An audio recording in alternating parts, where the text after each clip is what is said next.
Jemaat yang terkasih, berjumpa kembali di dalam doa malam GKJ Joglo.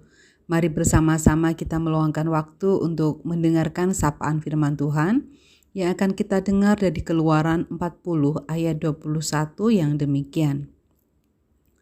Dibawanyalah tabut itu ke dalam kemah suci. Digantungkannyalah tabir penudung dan dipasangnya sebagai penudung di depan tabut hukum Allah, seperti yang diperintahkan Tuhan kepada Musa. Saudara, bacaan kita saat ini merupakan bagian dari perintah Allah kepada Musa. Tuhan memerintahkannya untuk membuat sehelai tabir untuk memisahkan tempat kudus dengan tempat maha kudus. Tempat kudus adalah tempat para imam berdoa dan memanjatkan syukur atas nama umat, sedangkan tempat maha kudus adalah tempat di mana tabut perjanjian Allah disimpan. Disitulah tempat tinggal Allah. Tabir itu menggambarkan kebenaran yang penting bagi umat bahwa karena dosa manusia, maka manusia tidak dapat begitu saja menghampiri Allah. Antara Allah dan manusia ada pemisah, yaitu dosa manusia. Orang tidak boleh sembarang masuk ke dalam tempat maha kudus.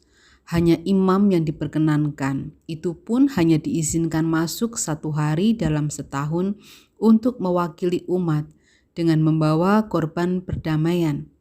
Di ruang maha kuduslah Allah berbicara kepada imam besar menyampaikan kehendaknya, seperti yang dapat kita baca dalam kisah Imam Zakaria di dalam Lukas 1 ayat 5 sampai dengan 25. Namun tabir pemisah ruang maha kudus dan ruang kudus, simbol pemisah antara manusia dan Allah karena dosa, telah dikoyakkan oleh Yesus. Hal itu terjadi ketika Yesus disalibkan dan mati di kayu salib. Allah berkenan untuk kita hampiri di dalam doa. Doa menjadi sarana perjumpaan antara manusia dan Allah.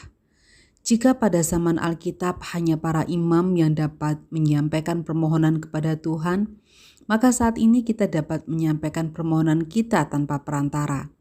Kita dapat menyampaikannya kapanpun dan dimanapun, setiap saat manakala kita merasa perlu. Sebab Allah adalah Allah yang kita sembah di dalam roh, yang tidak dibatasi oleh ruang dan waktu. Allah telah memberikan kita kemudahan untuk menjumpainya. Sayangnya, justru kemudahan itu seringkali membuat kita lupa akan arti penting berdoa. Karena Tuhan berkenan kita jumpai dimanapun dan kapanpun, kerap kita kurang meluangkan waktu khusus untuk berdoa. Saudara, doa adalah sarana bagi kita untuk berbicara kepada Allah dan memberi ruang bagi Allah untuk menyampaikan maksudnya.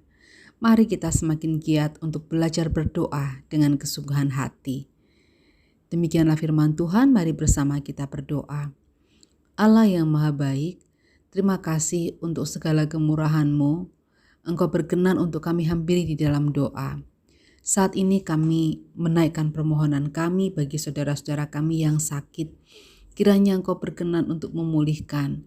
Segala upaya yang dilakukan Engkau berkati, sehingga saudara-saudara kami ini dapat beraktivitas sebagaimana dulu. Kami juga berdoa untuk para orang tua. Kiranya Bapa, Engkau berkenan untuk menjagai orang tua kami yang telah lanjut ini. Engkau berikan kekuatan dan kebahagiaan.